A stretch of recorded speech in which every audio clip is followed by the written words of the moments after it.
सभी साथियों को नमस्कार। डेट 11 सितंबर लगी है। कुछ लोगों के लिए डेट बहुत लंबी है, उनके लिए जो हर दिन नियुक्त का ख्वाब देखते रहते हैं। लेकिन जिन लोगों को मुकदमे की तैयारी करनी है उनके लिए डेट कोई लंबी नहीं है। उसका रीजन मैं बताता हूँ। पिछली डेट जब लगी थी उस बीच में सब लोग सोते रहे, नियुक्त का ख्वाब देखते रहे, कभी लिस्ट रिविजिट कराते रहे, कभी कुछ करते रहे, कभी कुछ करते रहे।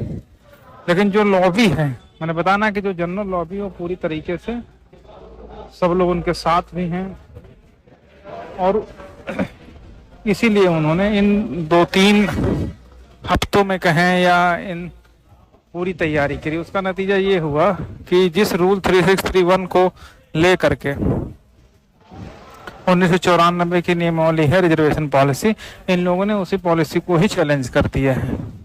ठीक है, हालांकि वो इनकी फ्रस्ट्रेशन, इनकी हार को भी दर्शाता है, क्योंकि जो अपील हम लोगों ने फाइल की है और जब से उस अपील में रेड कोर्ट के जजमेंट पर स्टे हुआ है तब से लोग पूरी तरीके से समझ में आ गया है कि वास्तव में ये लोग जो जस्टिस शुक्ला साहब का ऑर्डर है वो कहीं ना कहीं विरोधाभासी है और उसका मॉडिफाई होना स्पेशल अपील में तय है।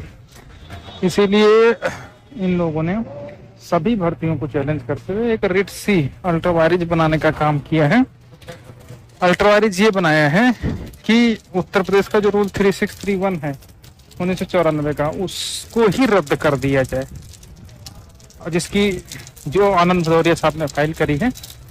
हालांकि इस तरीके की रिट सी अल्ट्रावायरेज करने वाली जो रिटें थी या अपीलें थी वो इससे पहले इलाहाबाद में फाइल हो चुकी हैं और कुछ रद्द, कुछ खारिज हो चुकी हैं, कुछ अभी भी पेंडेंसी में हैं।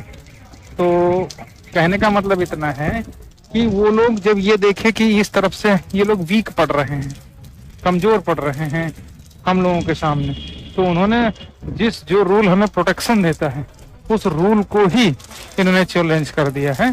हालांकि वो रूल चैलेंज करना केवल 69,000 पर इफेक्ट नहीं डालेगा, बल्कि वो तो उत्तर प्रदेश जो जितनी भी भर्तियां हैं, जितने भी विभागों में भर्तियां हैं, उन सब पर इम्पैक्ट डालेगा।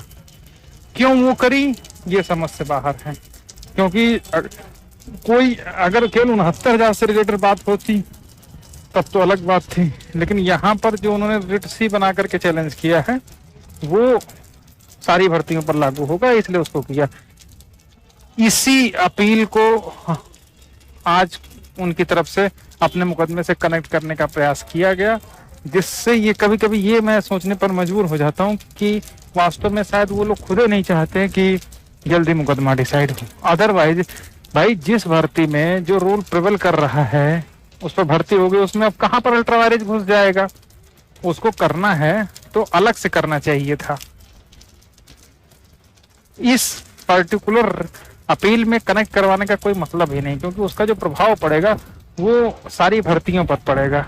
तो केवल इस भर्ती के विषय में बात करना कहीं ना कहीं उनकी परिपक्वता को दर्शाने का काम तो नहीं ही कर रहा है। कायदे से तो इस पर जो रिट कोर्ट का सिंगल बेंच का ऑर्डर था उसी ऑर्डर पर बहस होगी, हम लोग उसका विरोध करेंगे, ठीक है। लेकिन इतने दिनों में उन लोगों ने इसको तैयार कर लिया, ये सोचने वाली बात है कि आखिर किस हद तक वो लोग जा सकते हैं। और यहाँ लोग कोई लिस्ट रिविजिट करा रहा, कोई नियुक्त का ख्वाब देख रहा, कोई कुछ ख्वाब देख रहा है। तो अब हम लोगों को दोनों तरफ से तैयार रहना होगा। जो आने वाली सुनवाई है उसमें रिट सी का भी पूरी तरीके से विरोध करना कि जब वो सारी भर्तियों पर लागू होगा, उत्तर प्रदेश की पूरी एक्ट की बात है, तो उसको इससे ना कनेक्ट किया जाए। ये चूंकि अपील अब बहुत सारी चीजें ओपन नहीं कर सकते हैं, तो जिन मुद्दों को लेकर के आई है उसी पर बहस है। हालांकि कोर्ट ने आज उसको फिर डिनाई किया कि हम इसको कनेक्ट नहीं कर रहे हैं, ठीक है। तो फिलहाल डेट 11 सितंबर टॉप 10 में लगाई है, हम लोग उसकी पूरी तैयारी करेंगे और ना केवल अपने अपील की बल्कि रिट सी, आंसर की और बीएड मुद्दे पर जो कुछ कुकुर मुद्दे आए हैं उन सबका माकूल जवाब देने के लिए हम लोग तैयारी करनी है। तो शायद रक्षाबंधन भी है, छुट्टियां भी हैं, तो जिस दिन शुरू हो जाएगी जस्टिस चौधरी साहब के यहाँ बहस, उसके बाद रुकेगी नहीं।